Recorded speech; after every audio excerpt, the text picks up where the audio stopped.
नमस्कार मित्रों, आज हम चर्चा करेंगे मूल अधिकार। जैसे मैंने पिछले वीडियो में बताया था कि हमारे भारतीय जो संविधान है उसके 22 भाग हैं। तो भाग नंबर 3 जो है वो मूल अधिकार से संबंधित है। इसे भारत का मैग्ना कार्टा भी कहा जाता है। ये जो है भाग 3, ये इसका उल्लेख अनुच्छेद 12 से 35 तक है। ये जो मूल अधिकार की संकल्पना जो है ये संयुक्त राज्य अमेरिका एवं फ्रांस से लिया गया है।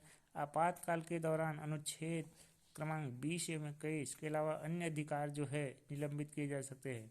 तो अन्य का अधिकार निलंबित किए जा सकते हैं, इनको राष्ट्रपति द्वारा निलंबित कर दिया जाता है, कुछ दिनों के लिए रोक दिया जाता है। आपातकाल माने भूकंप है या युद्ध है, उस स्थिति में केवल 20 और 21 को छोड़कर। तो अनुच्छेद 20 और 21 क्या है मैं थोड़ा सा बता दूं। अनुच्छेद 20 होता है अपराधों के अभियोग के संदर्भ में स्वतंत्रता, और 21 होता है जीवन एवं व्यक्तिगत स्वतंत्रता की रक्षा। ये दोनों को छोड़ करके बाकी जो अन्य अधिकार है उसको कुछ समय के लिए रोक दिया जाता है।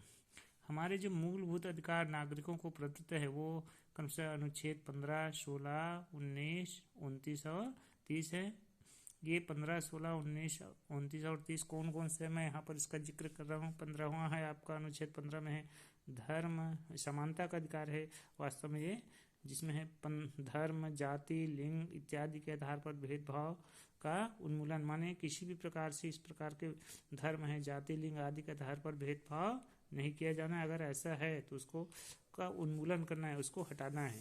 ये है आपका अनुच्छेद 15 में। इसी प्रकार अनुच्छेद 16 में सार्वजनिक रोजगार की स्थिति में अवसरों की समानता, माने सार्वजनिक सभी को रोजगार मिलने की स्थिति में सबको समान अवसर मिलना चाहिए। 16 अनुच्छेद। इसी तरह से अनुच्छेद 19, इसमें 6 अधिकार हैं। कौन कौन से 6 अधिकार हैं? बोलने का, भाव अभिव्यक्ति की स्वतंत्रता, एकत्र होने का, संयुक्त होने का, आवागमन करने का, निवास करने का एवं व्यवसाय की स्वतंत्रता। इस प्रकार से अनुच्छेद 19 में 6 अधिकार दिए गए हैं। अनुच्छेद 29 का भी मैंने जिक्र किया है। अनुच्छेद 29 में अल्पसंख्यकों के अधिकारों का संरक्षण। अगर कोई अल्पसंख्यक है तो उसको जो अधिकार है प्राप्त है हमारे भारतीय संविधान के द्वारा, उनको हमको संरक्षित करना है। और अनुच्छेद 30 से अल्पसंख्यकों को यह अधिकार प्रदान करना कि वे शैक्षिक संस्थानों की स्थापना एवं प्रशासन कर सकते हैं। किसी भी प्रकार के शिक्षण संबंधी संस्थाओं की वो स्थापना कोई भी अल्पसंख्यक है वो कर सकते हैं और वहाँ पर प्रशासन भी कर सकते हैं। तो इस प्रकार से ये मूल अधिकार हैं। ऐसे तो हमको मूल अधिकार 6 प्राप्त हैं। पहला समानता का अधिकार, दूसरा स्वतंत्रता का अधिकार, तीसरा शोषण के विरुद्ध अधिकार, चौथा धार्मिक स्वतंत्रता का अधिकार, 5वां सांस्कृतिक एवं शैक्षिक अधिकार, 6वां संवैधानिक उपचारों का अधिकार। समानता का अधिकार जो है हमारा अनुच्छेद 14 से 18 तक, जिसमें से 15, 16 भी मैंने बता दिया। स्वतंत्रता का अधिकार ये 19 से 22 तक है, जिसमें से मैंने 19 को डिटेल किया था। शोषण के विरुद्ध अधिकार यह है अनुच्छेद 23 से 24, जिसमें शोषण के अंतर्गत आता है फैक्ट्री इत्यादि में बच्चों को के रोजगार को रोकना है, मनुष्यों की तस्करी एवं बालात श्रम को रोकना है। चौथा है हमारा धार्मिक स्वतंत्रता का अधिकार, जिसमें धार्मिक मामलों के प्रबंध की स्वतंत्रता है, धार्मिक अवधि के समुदाय की स्वतंत्रता है, अंतःकरण की स्वतंत्रता है और किसी भी धर्म को मानने एवं प्रचार करने की स्वतंत्रता है।